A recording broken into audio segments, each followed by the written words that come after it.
I am doing my Chapter 6 assignment, and if I had an employee who worked with me and who was my #1 revenue generator, and he's my best employee, I would still have to prevent some issues going on in the workforce, like lateness and tardiness for most of the week, for 30 minutes to 2 hours of being late. First of all, you want to approach what is expected in your policies, and most of all, because they are your best employee, whatever you do, try not to terminate them, but try to retain them, but do some disciplinary or something like that to prevent any complaints. There is first write-ups and writing and documenting everything that happens, any concerns, and if it keeps going on, then there is a suspension and then termination, but again, we're trying to avoid termination. So, being late is unacceptable. So, it needs to be addressed and be like, is there something we need to talk about, or why you're being late for so many times and stuff like that. They have to have an actual excuse for it to be okay, but still it does not need to be repetitive and ongoing.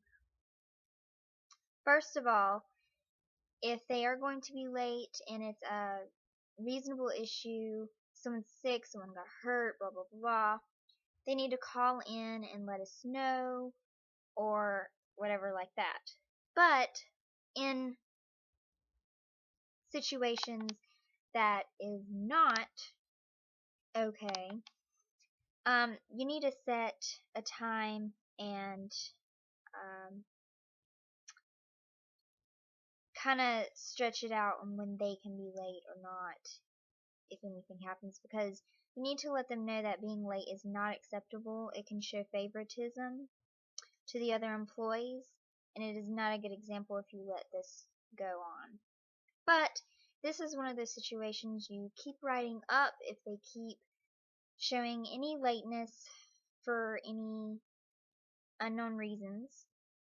And if it keeps happening, this can be in consideration into probably suspension and probably getting things together and knowing why being late is not okay and not acceptable into the business, and that it is not okay in their policies.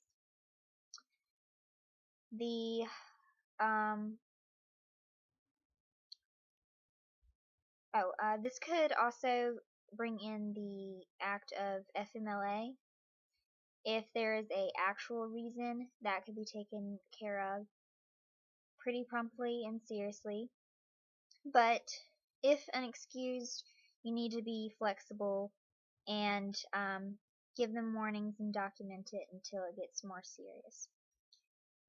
The second thing is foul language. If there is cursing into the workforce, and it is even on my best employee, it still needs to be taken care of because it can affect the ability of the other employees and how they perform their job.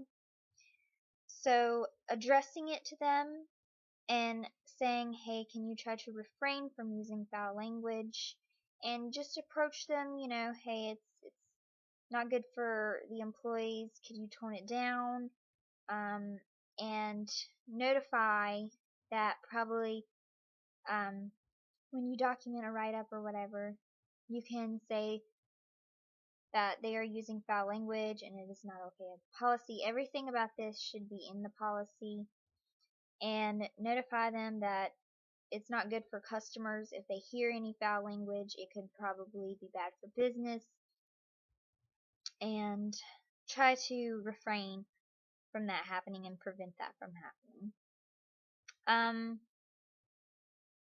I wouldn't go aggressive terminating until, like, if it keeps happening, try doing the write-ups and see what your top probably CEO would say about it, or whoever is above you. And the third part is if there is disrespectful to everyone but me as being the boss. I would address the situation and know that there's a conflict going on and listen to the conflict. I'm not disagreeing or agreeing with anyone, but basically I would just try to resolve it in a manner of, look, is this situation important to this business, and why is this important to be using any negativity toward this conflict? Try resolving it, and it could be lead to violence or anything, so that could be an OSHA problem. But it definitely could be recorded if it keeps happening, and probably try separating employees who have conflict, and try to prevent it by resolving it as much as you can and documenting everything that happens. I would say the fourth one is a tricky one, and also it could be a bad one whenever you have an employee who says they have been sexually harassed, but you have no proof of it. So the only thing that you can do is explain to all, inform your employees what sexual harassment is, and try to avoid any sexual harassment conflict between the person who was assumed to be sexual harassing and the person who's not.